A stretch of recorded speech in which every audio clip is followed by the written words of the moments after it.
Dili bitaw ko mahilig magkuhan, matawang diri, pasayawa lang ko, pero pastoryahan, gyud ko, ganahan na. Ang akong biggest win kay na ako diri, wala ko'y pamahaw kay sayo, kay ko giguan, giagi lang. Nagdali-dali, may paludlay, grabe kayo kay, kuhan lagi ka nang mahadlok sila mali. So, ang akong biggest win kay nakapasod, ang akong 20%, na express na yun. Thanks God.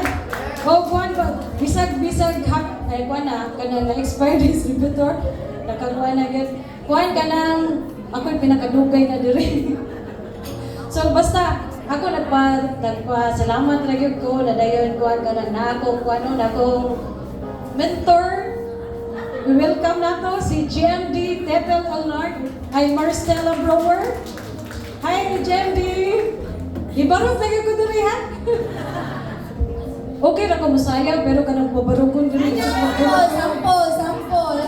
Sample music! Ay, hindi na yung...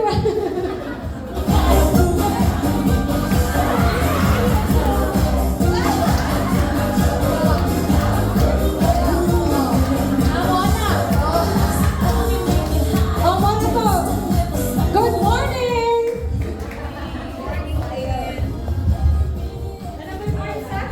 Thank you. Yes, good morning. So, ako din si Anali Gayundo, no? So, Executive Director, o niya, ako ang, i-share na ko akong with kay, sa 6 months na akong i-discussan ko sa akong kanang upline kay 6 months ko sa nito, but nag-start ko sa 2A. But ang pinaka-nindot kay, gi-give up na nako ako ang RTW, akong traditional business. So, mag-focus na dyan ko din. Wala man dyan ko ilaing nakita, kini radyo. Yes. Yes, so kana lang, daghan kayong salamat. Yes, wala ka pretty. Oy, ma, pwede maghuwang sa imong kuan. Good morning! Ako lagi share no ang akong greatest win sa overall na siya overview sa lifestyle journey nako no.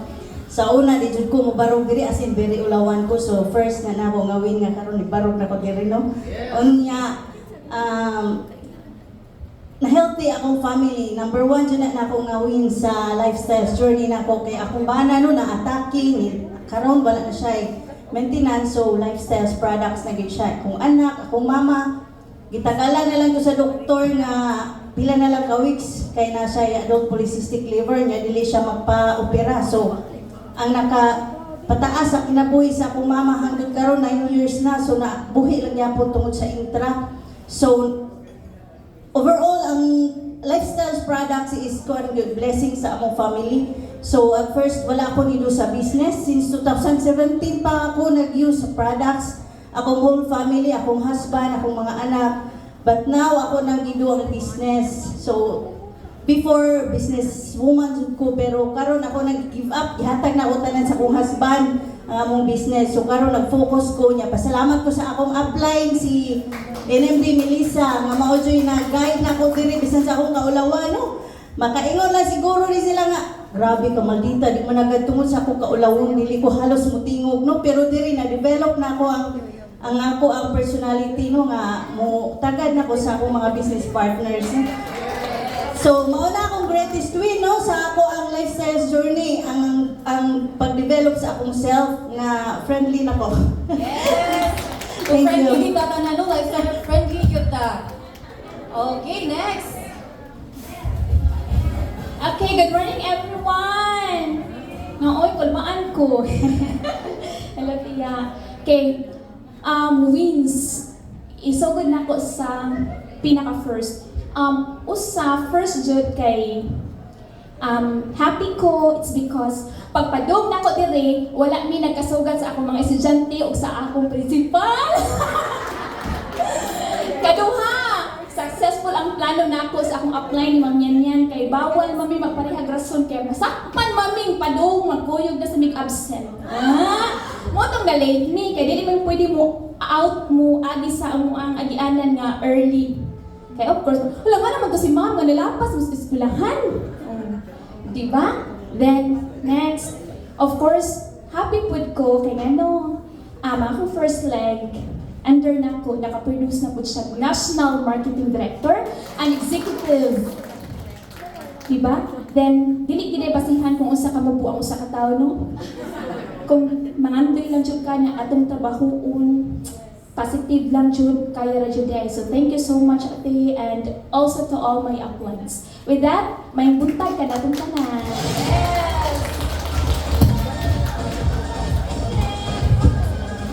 Good morning! So ako na si Executive Director Shara Pipipito, no? So, i-share lang yun ako kay para nako greatest wins yun ako kay gabi kanang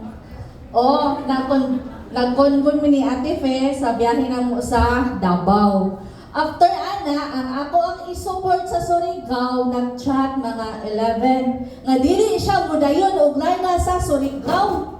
So, wako kasabot sa akong gibati kay ready na ko, nagpat na ko daan para Davao to Surigao, nya di siya mudayon. So ako siyang kainan usay rason nga ready na ang tanan. So yang igingon, wa siya product, wa siya pliti, engko nga dili pa siya kahinog sa trainings, no?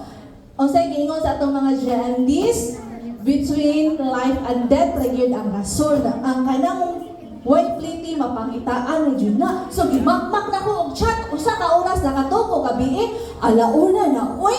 So payon ako mga tok na takay mga adlaw pa ko kay mo attend ko sa klase na mo nga elite circle class. So nagpaalam ko alas 4. Wa ko jud ko katog yun amot lang yun. So nara jud na nimo basta ako mo dayon jud ko nara jud na nimo kay daghan ang magpa-member dito. So while nagbiyahe ko ni-chat gid siya nga ter mo ko yung kunimo. Kay iyang rason gid siya mo kuan is first iya yung bana. Kaya ko nung bana pala hubog walay makabadlong ko. Biyahe sa nang bana. Kaya ang bana magsunod-sunod ra na og magsa-6 ko ng tanili sa lifestyle. Kaya isa na siya, bahala sa na siya nagpapigil-ligid sa kahubog. Basta kita, mag-mission dyan ta. So, lipay kaayo ko. Ako kasama sa akong feelings. Kato akong applying si NMD Haldacora Pipito. Nag-video call dyan may alas 3. Kumauni akong problema kung saan ako ni. Pero,